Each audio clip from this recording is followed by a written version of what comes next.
ఒక beautiful love స్టోరీని produce చేసి మరొక హిట్ అందుకోబోతున్నటువంటి మా ప్రొడ్యూసర్ ఎస్కేఎన్ గారిని మాట్లాడవలసిందిగా రిక్వెస్ట్ చేస్తున్నాం.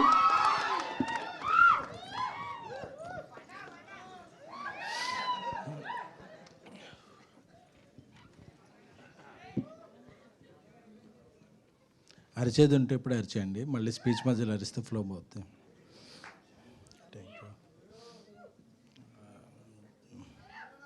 చాలా రోజులైంది, ఈ ఇయర్లో ఇదే ఫస్ట్ టైం అనుకుంటా.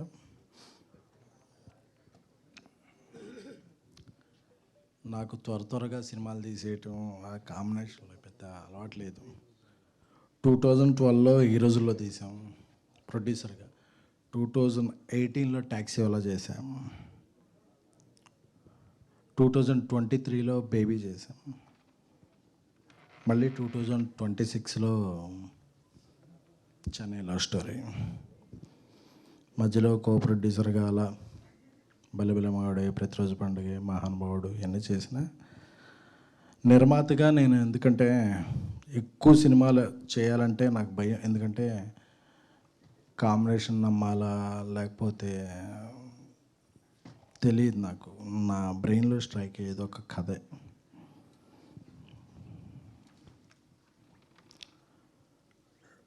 TV9లో జర్నలిస్ట్గా 2700 రూపీస్ శాలరీ. నాకు మై కెరీర్ స్టార్టెడ్.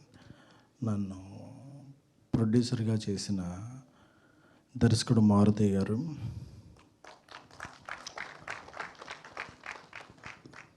అలాగే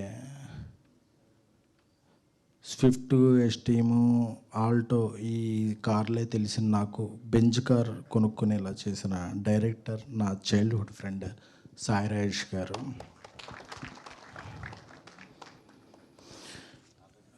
బిజినెస్ మ్యాన్లో ఒక డైలాగ్ ఉంటుంది. మహేష్ బాబు గారు వచ్చి మాట్లాడుతుంటే సాయి షిండి గారు పక్కన ధర్మవరం సుబ్రహ్మణ్యం చూసి ఒక్కడనే మాట్లాడాలిగా అంటే వాడు లేకుండా నేను ఏది మాట్లాడను విన్ను అంటారు. అలాంటిది నా తమ్ముడు Ravi Namburi. From these 3-4 years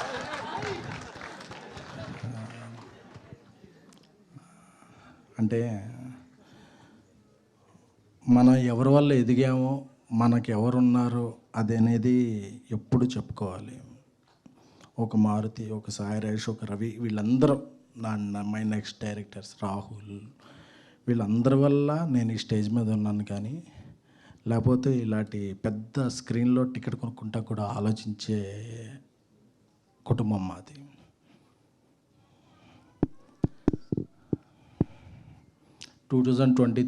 July 13th evening baby premieres జరిగినాయి. బేబీ చాలా పెద్ద బ్లాక్ బస్టర్ అయింది. ఎమోషన్ డామినేట్ చేసేది. మైకిల్ ఇసిరేయటం, చొక్కాలు ఇప్పేయటం, రకరకాలుగా ఉండేది.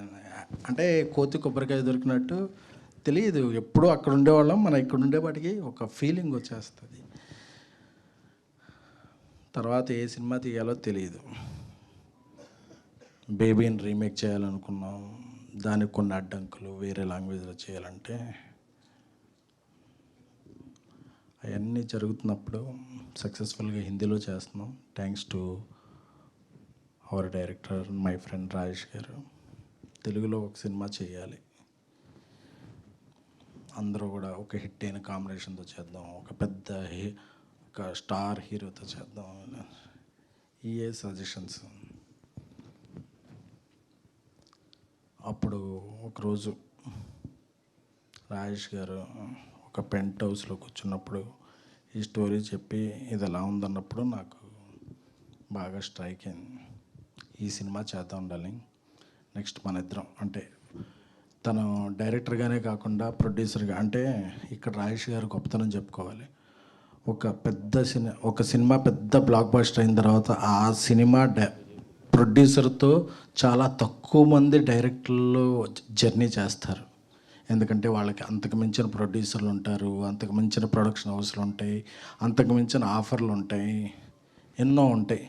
అలాంటి ఇండస్ట్రీలో ఆయన నా ఫస్ట్ సినిమా ప్రొడ్యూసర్, ఆయన నా చిన్ననాటి స్నేహితుడు, ఆయనతోనే నా ప్రయాణం అని చాలా చాలా చాలా కొద్ది మంది వ్యక్తుల్లో మహోన్నతమైన వ్యక్తిత్వం ఉన్న వ్యక్తి సాయి రాజేష్ గారు.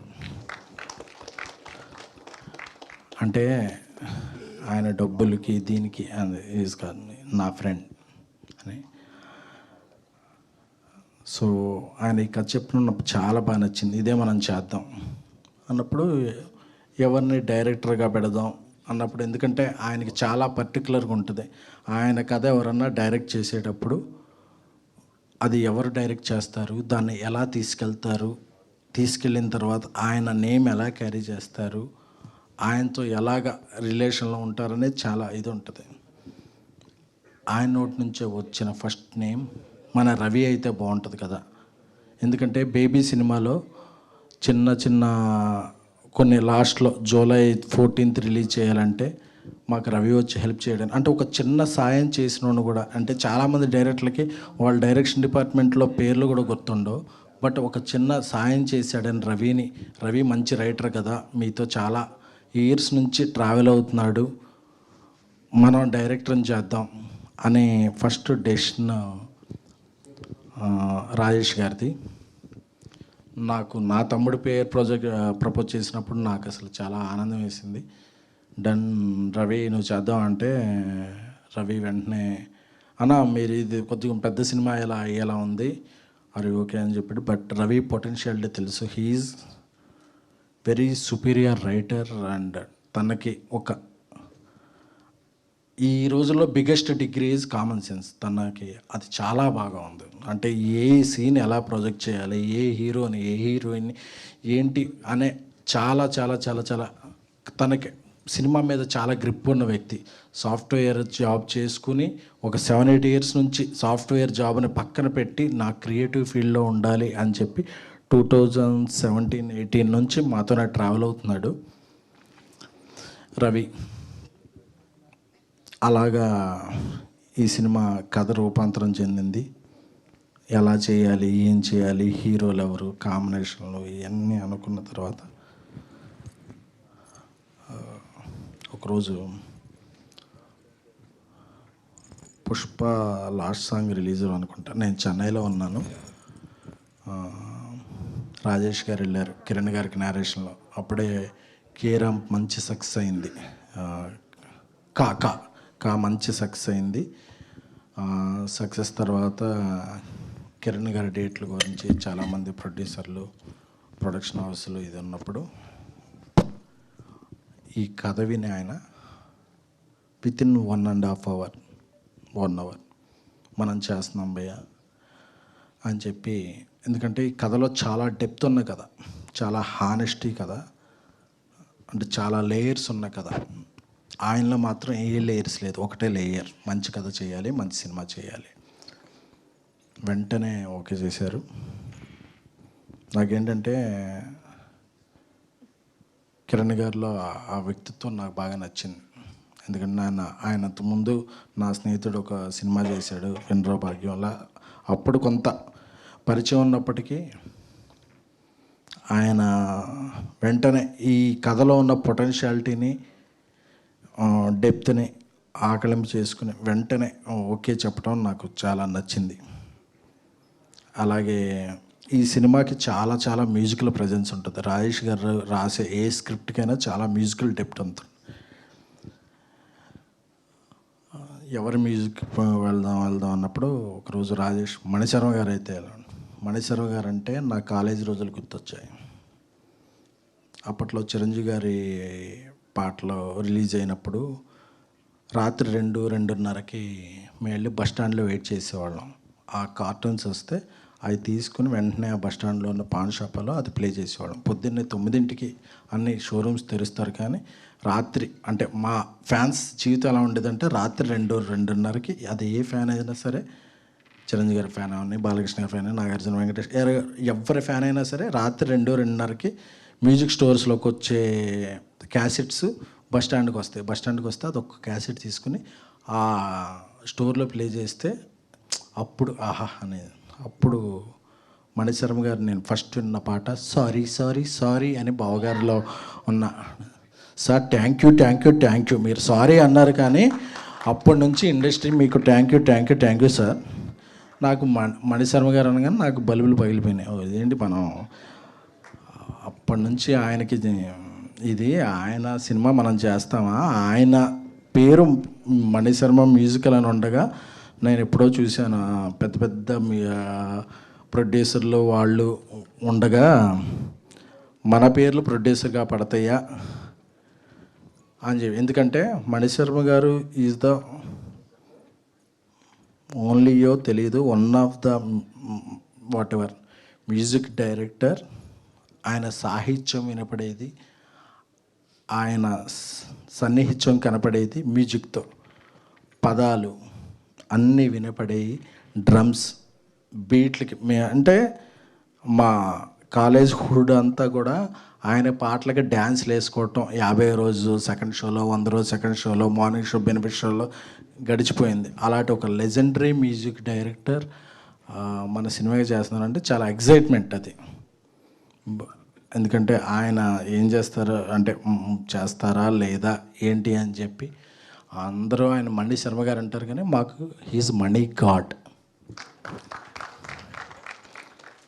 సో ఆయన కథ అనగానే ఆయన ఒక ఎక్సైట్మెంట్లో ఫోన్ చేసి అబ్బాయి మనం ఈ సినిమా చేస్తున్నాం అని చెప్పి. ఎందుకంటే డేట్లు మాట్లాడలా, రేట్లు మాట్లాడలా, ఏం లేదు, ఒక మంచి సినిమా చేస్తున్నాం, నాకు చాలా రోజుల నుంచి ఒక లవ్ స్టోరీ చేయాలని ఉంది, ఇది చేస్తున్నాం అని చెప్పి వాళ్ళ ఇంటికి పిలిచి ఆ రోజు ఆయనే కుకింగ్ సెటప్ చేసి దోశలు వేసి పెట్టారు మాకు. అంటే ఆ రోజు తిన్న దోశ చాలా గుర్తుంది. ఎందుకంటే ఇది గుర్తుందా సాంగ్ కాబట్టి అది చాలా గుర్తుంది. సార్ మీకు తెలియదు మేము మీకు ఎంత ఫ్యాన్స్ అని. అంటే ఆయన ఒక అగ్ర హీరోకి ఎంత మ్యూజిక్ ఇచ్చేవాళ్ళో ఒక అప్కమింగ్ స్టార్కి కూడా మ్యూజిక్ ఇచ్చిన అదే చార్ట్ బస్టర్. ప్రతి సినిమాలో ఆయన సినిమా ఎదురున్న రోజు ఏదన్నా విషయాల వల్ల ఫెయిల్ అవ్వచ్చు, కానీ మణి గారు ఎప్పుడు కూడా హీఈస్ అ సక్సెస్. ఆయన ఎప్పుడు కూడా ఆయన బీజిఎం అంటే టక టక టక వచ్చేసేది, అంటే ఒక ఊపు వచ్చేసేది. చిరంజీవి గారే కాదు, చిరంజీవి గారి పిల్లడు బాల చిరంజీవి వచ్చినా ఆయన కొట్టే బీజిఎంకి దమ్ములు ఎదురై. సో నాకు మణిశర్మ గారి గురించి మాట్లాడాలంటే అసలు సో అలాంటి మణిశర్మ గారి మన సినిమాకి మ్యూజిక్ చేస్తున్నారంటే ఒక మొదటి విజయం సాధించినట్టే ఫీల్ అయ్యాం. సో అలాగే ఈ సినిమాకి ఒక హీరోయిన్ పెట్టాలి, ఎవరిని పెట్టాలి అని నేను, రాజేష్ గారు, చాలామంది నార్త్, ఈస్ట్, వెస్ట్ ఇండియా హీరోయిన్లకి చెప్పాం. అది కమ్యూనికేషన్ ప్రాబ్లమో ఎమ్యునేషన్ ప్రాబ్లమో వాళ్ళకి కన్వే అయ్యేది కాదు. చివరికి మన తెలుగు అమ్మాయి తమిళంలో విజయాలు సాధిస్తున్న గౌరీ ప్రియ గారికి, వారికి మొదటి నేరేషన్ చెప్పగానే ఫస్ట్ ఆ నేరేషన్ అవ్వగానే that is the first narration within 20 minutes చేసేస్తున్నాం అని చెప్పేసింది. అడ్వాన్స్ చెక్ కూడా ఆ రోజే కదా, ఆ రోజే. అంటే దానికి వేరే వాళ్ళతో చెకప్లు లేవు, వెంటనే చెక్ అయిపోయింది. అంటే ఆవిడకి అంత నచ్చింది. ఒకటే మాట అన్నారు, ఈ సినిమా చేయాలంటే మీకు దమ్ము ఉండాలి, ఈ సినిమాలో యాక్ట్ చేయాలంటే నాకు దమ్ము ఉండాలి, నాకు ఆ దమ్ము ఉంది, థ్యాంక్ యూ నాకు ఈ రోల్ ఇచ్చినందుకు అని చెప్పారు. అలాగే మా సింగిల్ కార్డ్ అనంత్ శ్రీరామ్ గారు, నా స్నేహితుడు బన్నీవాస్కి ఇంకేం కావాలని చెప్పిన, నాకు బేబీలో చార్ట్ బస్టర్ అయిన సాంగ్ ఇచ్చిన, ఏమి ఇచ్చినా సరే అనంత్ శ్రీరామ్ గారు మాకు చాలా సాన్నిహిత్యులు. ఎందుకంటే ఆయనకు ఒక కథ చెప్పగానే ఆయన చెప్పేస్తారు, మళ్ళీ కొట్టారండి అని చెప్పి. He's like family. ఈ సినిమాకి రాసిన పాటలు చాలా చాలా డెప్త్ ఉన్నాయి.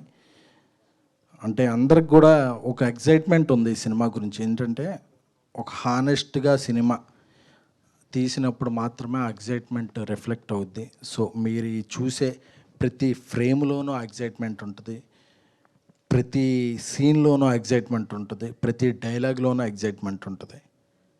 అలాగే ఈ సినిమాకి డానియల్ గారు మంచి, ఆయన ఇప్పుడు డాల్బీ తెలుగులో తొలి Dolby cinema Chennai love story.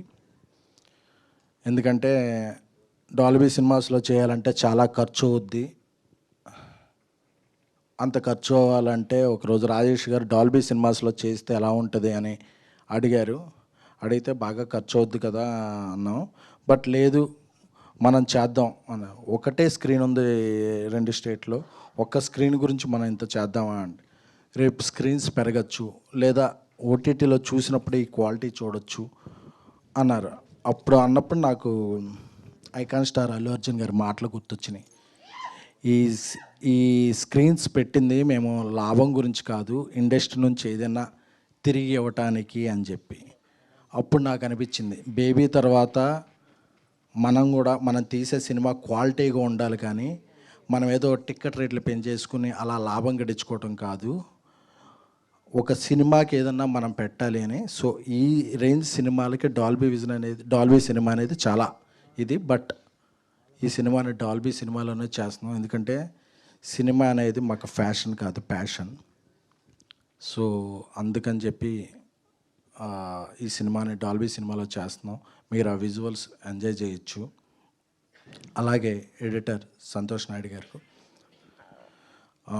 అలాగే కష్టాల్లో సుఖాల్లో నాకు చాలా తోడున్న నా బ్రదర్ ధీరజ్. ఎందుకంటే బేబీ సినిమాని చాలామంది నమ్మనప్పుడు ఆంధ్ర మొత్తం నేనే చేస్తాను అని నాకు ముందు వచ్చి తన డిస్ట్రిబ్యూటర్గా, హ్యాపీ బర్త్డే ధీరజ్. ఎందుకంటే నాకు ఎప్పుడన్నా ఒక స్టెప్ బ్యాక్ వేసినప్పుడు మనల్ని ముందుకు పుష్ చేసే ఉండాలి. అలానే ఏదన్నా స్టెప్ బ్యాక్ వేస్తున్నప్పుడు నన్ను ముందుకి పుష్ చేసే వ్యక్తి మై బ్రదర్ ధీరజ్. సో ఆయన ఈ cinema co producer. Happy birthday Dheeraj. Party కొంచెం మట్టుగా. సో ఈ సినిమా ఇంతమంది కలిస్తే, అంటే ఈ సినిమాకి ఏ ఒక్కళ్ళు ఇదైతే కాదు, ఇంతమంది కలిస్తేనే ఈ సినిమా. సో ఇంత దూరంలో ఉన్న ఈ స్క్రీన్కి వచ్చిన మీడియా మిత్రులందరికీ కూడా, అలాగే ప్రత్యేకంగా చెప్పుకోవాలంటే TFJA, అలాగే నా టీంలో ఒక మెంబరు, మొన్న ఒక లంగ్స్ సంబంధించిన ఇది వస్తే 11 lakhs అసోసియేషన్ తరపున ఖర్చు పెట్టి వాళ్ళందరికీ అసోసియేషన్ ఉందని చెప్పిన మా TFJA పెద్దలు రాంబాబు గారికి, రఘు గారికి, లక్ష్మీనారాయణ గారికి, నాయుడు గారికి, అందరికీ కూడా. సో ఇలాంటి అసోసియేషన్ ఉన్నప్పుడే మన మధ్య అసోసియేషన్ స్ట్రాంగ్గా ఉంటుంది. సో అందరికీ కూడా మీరు ఇలాంటి ఇంకెక్కువ చేయాలి. సో ఇక్కడికి వచ్చిన ఇతర మీడియా పెద్దలకి, జీవి గారు అంటే నాకు మొదటి నుంచి ఉంది. ఆయన ఐడియల్ బ్రెయిన్ డిస్కషన్ బోర్డులో 2001-2లో పోస్టింగ్లు వేసేవాడిని. ఇప్పుడు నా సినిమాలకి ఆయన రివ్యూ రాస్తున్నారంటే this is my achievement. So అందరికీ కూడా, సో ఎప్పుడైనా ఎగ్జైట్మెంట్లో ఏదన్నా మాట్లాడినా మీ అందరికీ ఇక్కడ అప్పుడప్పుడు యాంకర్లు అది పిలుస్తుంటారు బ్రాండ్ అని. నాది బ్రాండ్ కాదు, మీతో ఉన్న బాండ్ అంతే. I'm not a brand. ఎందుకంటే ఎస్కేన్ అనేవాడు ఏం కాదు, ఒక మిడిల్ క్లాస్. మా నాన్నగారు రైల్వే పార్సల్ సూపర్వైజర్. నేను ఈరోజు ప్రొడ్యూసర్గా ఉన్నానంటే ఒక గీతా ఆర్ట్స్, ఒక యూఏ క్రియేషన్స్, ఒక మైత్రి, అందరూ కూడా నన్ను నమ్మి నీ వెనకాల మేము ఉన్నాం, నువ్వు ఏ జర్నీ చేసినా అని. అలాగే నా వెనకాల directors and friends Maruthi, Rajesh, Ravi ఇలాంటి వాళ్ళు ఉండబట్టి నేను ఎక్కడ ఉన్నాను. కానీ లేకపోతే నేను చాలా సాధారణమైన వ్యక్తిని. నన్ను ఈ స్టేజ్కి తీసుకొచ్చిన అందరికీ, అలాగే నా సినిమాలు చూసి టిక్కెట్ కొని నన్ను ఇక్కడికి తీసుకొచ్చిన ప్రేక్షక దేవుళ్ళందరికీ. బికాస్ ప్రేక్షకులు లేకపోతే ఎవ్వరూ లేరు. They are not taked for granted, they are most wanted. ఓటీటీలో చూద్దాం అనుకుంటే ఎవ్వరూ లేం. అందుకే ఎప్పుడైనా ఎవరైనా నిర్మాతలు ఒక ప్రేక్షకుడి మీద ఇది మాట్లాడినా నాకు చాలా ఇదేస్తుంది. ఎందుకంటే థియేటర్కి వచ్చి సినిమా చూస్తున్నారంటే మీది డబ్బు కాదు, మీరు పెట్టే టైం. ఆ టైం ఎఫర్ట్కి ఈ సినిమా మీకు రెండింతలు వెళ్ళేటప్పుడు హాంట్ చేస్తానే ప్రామిస్ మాత్రం మా టీం తరపున నేను సవయనంగా చేస్తున్నాను. ఇది హానెస్టీ, నిజాయితీతో చేస్తున్నాను. చెన్నై లవ్ స్టోరీ 3 ఏళ్ల తర్వాత, అంటే నాకు వెంటనే సినిమాలు చేయడం మాకు ఎవ్వరికి రాదు. మనసు పెట్టి తీసిన సినిమా, కిరణ్ అబ్బవరం గారు నమ్మిన సినిమా. ఆయన కేరామ్ తర్వాత ఆయన సక్సెస్ స్ట్రీక్ని ఈ సినిమా కంటిన్యూ చేస్తని నేను బలంగా నమ్ముతున్నాను. ఇక్కడికి వచ్చిన అందరికీ కూడా, అరుస్తున్న అందరికీ కూడా love you. Sravanthi is family. Baby cinema చేసేటప్పుడు డబ్బులు లేకుండా ఉన్నప్పుడు చాలామంది యాంకర్లు ముందు స్టేజ్ ఎక్కడానికి ముందే డబ్బులు అడిగేవాళ్ళు.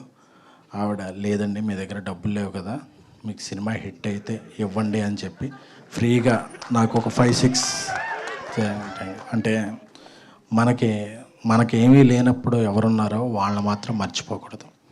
Love you all. Thank you. Thank you SKN గారు, థ్యాంక్ యూ సో మచ్. ఈ సినిమా రిలీజ్ అయ్యి మీకు బోలెడన్ని డబ్బుల్ని సంపాదించి పెట్టాలని మనస్ఫూర్తిగా కోరుకుంటూ, ఎస్, తాను మాత్రమే ఎదగడం కాదు, తన చుట్టూ ఉన్న 10 మందిని ఎదిగేలా చేసే గొప్ప మనసున్న రాజావారు మా కిరణ్ అబ్బవరం గారిని మాట్లాడవలసిందిగా రిక్వెస్ట్ చేస్తున్నాం.